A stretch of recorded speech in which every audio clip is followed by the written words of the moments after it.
অনেক অনেক স্বাগতম সবাইকে। আশা করি সবাই ভালো আছেন। আসসালামু আলাইকুম। আজকে ভাজবো ভিন্ন স্বাদের করলা ভাজি।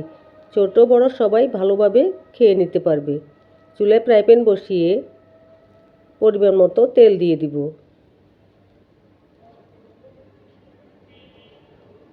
বাচ্চারা তো করলা খেতে চায় না, এইভাবে ভাজি করলে ওরাও ভালোভাবে খেয়ে নেবে। এরপর কিছু করলা আলু কেটে ধুয়ে রেখেছি। প্রথমে আলু করলাগুলি দিয়ে দিব। উপরে কিছু পেঁয়াজ কুচি দিয়ে দিব।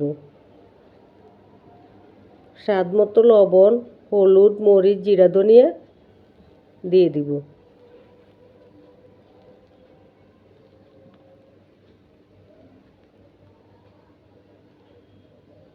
মশলার করলা ভালো করে মিক্স করে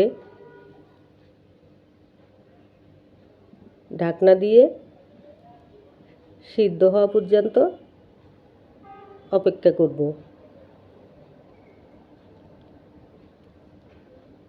ঢাকনা তুলে নেড়ে চেড়ে নিব।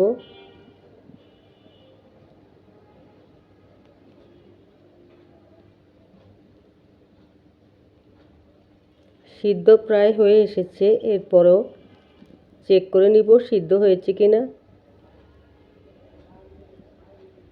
সিদ্ধ হয়ে গেছে। এরপর একটি ডিম উপরে দিয়ে দিব।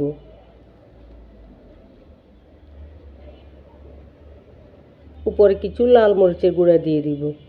এইভাবে করলা ভাজি করলে ছোট বাচ্চারা ভালোভাবে খেয়ে নেবে।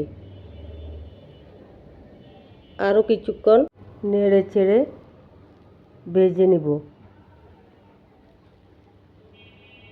তৈরি আমাদের ভিন্ন স্বাদের ছোট বড় সবাই করলা ভাজি। ভালো লাগলে অবশ্যই পাশে থাকবেন। সবাই ভালো থাকবেন, সুস্থ থাকবেন। আল্লাহ হাফেজ।